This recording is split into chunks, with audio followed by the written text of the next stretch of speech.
Hello, VELA Fund. My name is Natasha. I am one of the co-founders of Rock Tree Sky. And my heart has been in alternative education since before I understood what that was. When I was one of those children that would fake any illness in order to not have to go to school.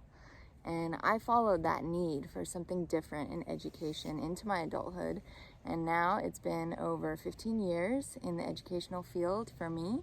And we started Rock Tree Sky back in 2016, which is a self-directed learning community. And in the time since we opened that, we have expanded even further into including our community stakeholders like local businesses and internship partners to really embrace the ecosystem model of learning that is at the core of our mission. I'm Jim Bailey, also the co-founder of Rock Tree Sky, and I was a classroom teacher for 15 years, both in public and private school.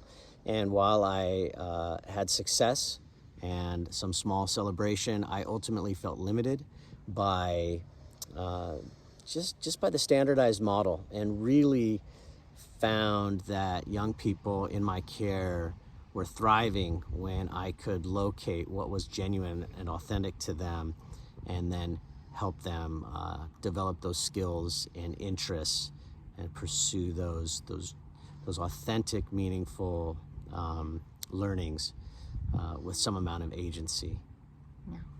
Yeah, and what that speaks to is that in our experience working in that, gentler, progressive, private, but in-system institution, while it's important, it wasn't necessarily transformational or even truly alternative.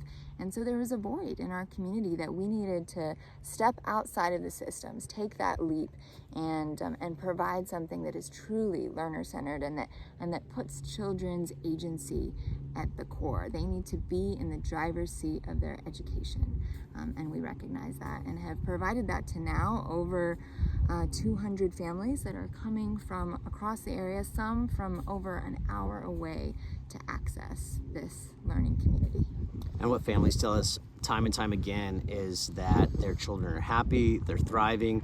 We see young people far outperform what they would have done had they been in our conventional classrooms when it comes to learnings or personal growth. So what we're asking the VELA Fund to do is to support our growth and help us with some upcoming opportunities to grow our network, both to Thousand Oaks and another site in Ojai, as well as develop some capacity by partnering with some friends of ours at higher ed, both at ASU and UCSB, to create a lab school environment. And finally, to help us formalize some consultancy that we've already been doing as part of the Next Step grant, and just because people keep reaching out to us and we want to be there. It's that time, and the learners and their families are asking for it, and we thank you for your support. Thank you for being partners with us.